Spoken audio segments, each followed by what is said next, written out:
নমস্কার শ্রোতা বন্ধুরা, জ্ঞান ভাগ করলে বাড়ে, এই বাণীটির মধ্যে আছে ডক্টর এপিজে আব্দুল কালামের জীবনের অমূল্য শিক্ষা। অনেকে ভাবেন কোনো জ্ঞান বা অভিজ্ঞতা যত বেশি তাদের মধ্যে থাকে ততই তারা শক্তিশালী, কিন্তু প্রকৃত শক্তি আসে অন্যদের সঙ্গে ভাগ করে দেওয়ার মধ্যে দিয়ে। যখন আমরা জানি তার শেয়ার করি এবং শিক্ষার্থীদের, বন্ধুদের বা সমাজের যে কোনো মানুষের সঙ্গে, তাহলে সেই জ্ঞান আরও সুসংগঠিত হয়, আরও গভীর হয় এবং নতুন ভাবনাকে জন্ম দেয়। ভাগ করার মধ্যেই আত্মবিশ্বাস, অনুপ্রেরণার বৃদ্ধি পায়, কারণ উন্নতিতে আমাদের আনন্দ হয়, আমরা আরও নতুন কিছু শিখতে উৎসাহিত হই।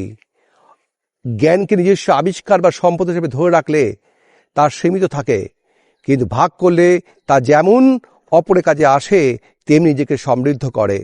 এইভাবেই সমাজের অন্ধকার দূর হয়, নতুন প্রজন্মের জন্য দিশা তৈরি হয় এবং দেশের উন্নতি সাধন হয়, উন্নতি সম্ভব হয়। তাই জ্ঞান কখনো আত্মজ্ঞানিক হতে পারে না। যত বেশি ভাগ করো তত সেটা বাড়বে, তত সেটা প্রসারিত হবে এবং চিরস্থায়ী শক্তি হিসাবে মানুষকে, সমাজকে এবং জাতিকেই সমৃদ্ধ করবে। এই ধরনের নতুন নতুন ভিডিও পেতে অবশ্যই আপনারা ড্রিম অ্যাচিভার এইচপিএস গ্রুপ চ্যানেলটিকে সাবস্ক্রাইব করুন, লাইক করুন এবং শেয়ার করুন। Thank you very much.